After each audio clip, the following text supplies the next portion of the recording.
Formal and Informal Writing, Academic English for all subject teachers. Hello fellow teachers, how are you? I'm Zunaba Hailu, and today we are going to talk about formal and informal writing. In this video I'm going to share with you the most important but confusing academic skill you needed to be more professional. I'm going to give you the definition and the distinguishing characteristics of formal and informal writing with examples and rules. Let's start. How do we know when to use formal or informal writing style? Well, what you need to do is identifying your purpose and your target audience. Your purpose might be to inform, to describe, to persuade. So based on this, you can easily, based on deciding on these 2 pointers, that means the purpose of your writing and the target audience, you can easily decide to use formal or informal writing style. Formal and informal language serve different purposes. The tone, the choice of words, and the way the words are put together vary between the two styles. So you need to be careful. Let's start with defining formal writing first. Formal writing is when you are writing to someone you don't know well, or when you are writing in an official or business capacity. It's mainly used when writing for professional or academic purposes.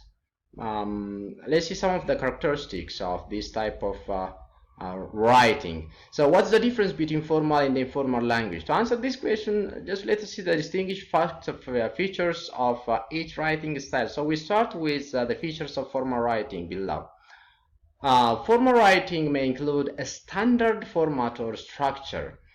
Some of the examples for using this style is academic materials such as research papers, a business letter, a memo, an agenda, minutes of meeting, a contract, a report, a news analysis in broadsheet newspaper. So this is when in this circumstance we use formal writing style. The other characteristics or features may include it has an impersonal style. That means we don't use first person pronouns such as I or we. And again, it uses third person, and often the passive voice is used under this writing style. It has an objective style. It uses facts and references to support an argument. It uses complex and compound sentences or complex sentence pattern to express complex pointers. It follows planned and drafted paragraphs and text development. Again, it uses precise academic or business and technical vocabulary.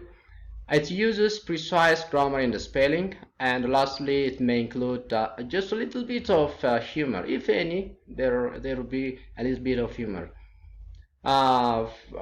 Formal language also does not use colloquialisms or informal expressions, and we don't use contractions also here. When it comes to informal writing, informal writing is used when you are writing to someone you know personally, or when you are writing subjectively to express your own private feelings and thoughts. So it's used when communicating with friends or family members. When it comes to seeing the characteristics of informal writing, informal language is more casual and spontaneous. It's used when writing personal emails, text messages, and in some business correspondence also we can use them.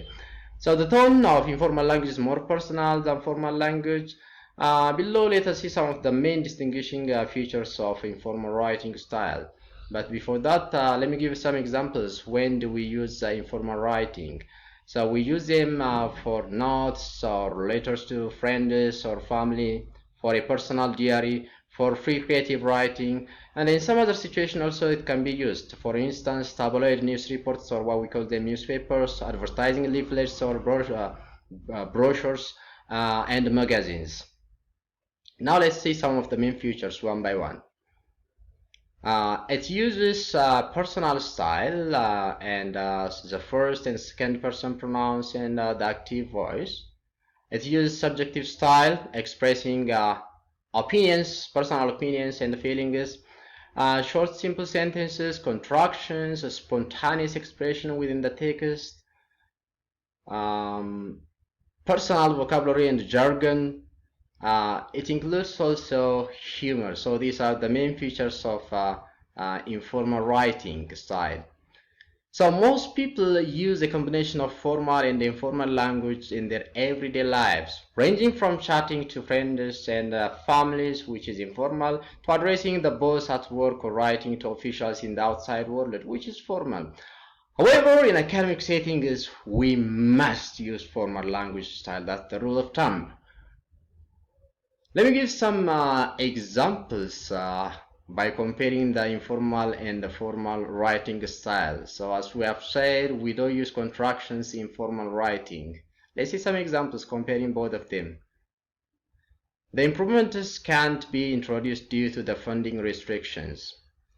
Improvements cannot be introduced due to funding restrictions. So I have put the contractions in bold, so you can see it. We have to edit it and revise it in this way. The research project won't continue next year. The research project will not continue next year. I don't believe that the results are accurate. The results are not believed to be accurate. As you can see here, we have changed the sentence even into passive. Not only we have changed the contraction. So this is how we can make it formal. We don't use contractions in formal writing style. Again, let's see slang or colloquialism, which we call them informal expressions that are used in daily conversation. So we don't use them in a formal writing style. Lecturers still count on students to use correct grammar in the punctuation and essays. So we have slang here, count on. It have to be improved to meet the requirements of formal writing style, so it can be done in this way. Lecturers expect the students to use correct grammar and the punctuation in essays. It was raining cats and dogs. It was raining very heavily.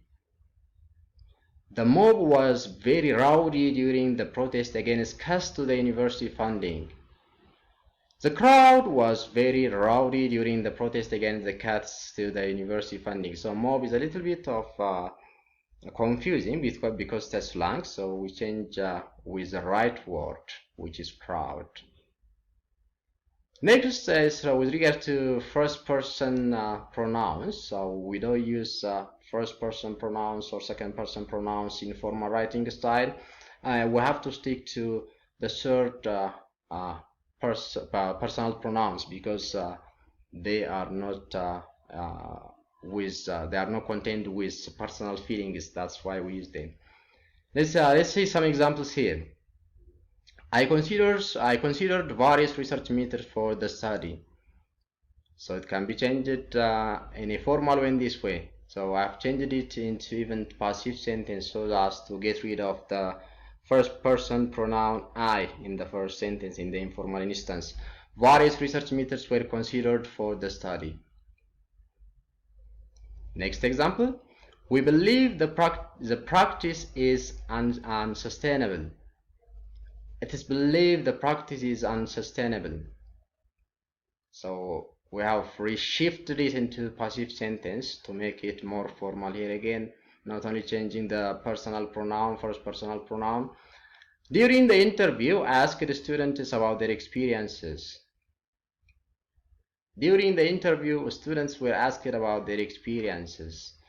So these are some of the examples I can give you with regard to what we have talked. And this will take us to the end.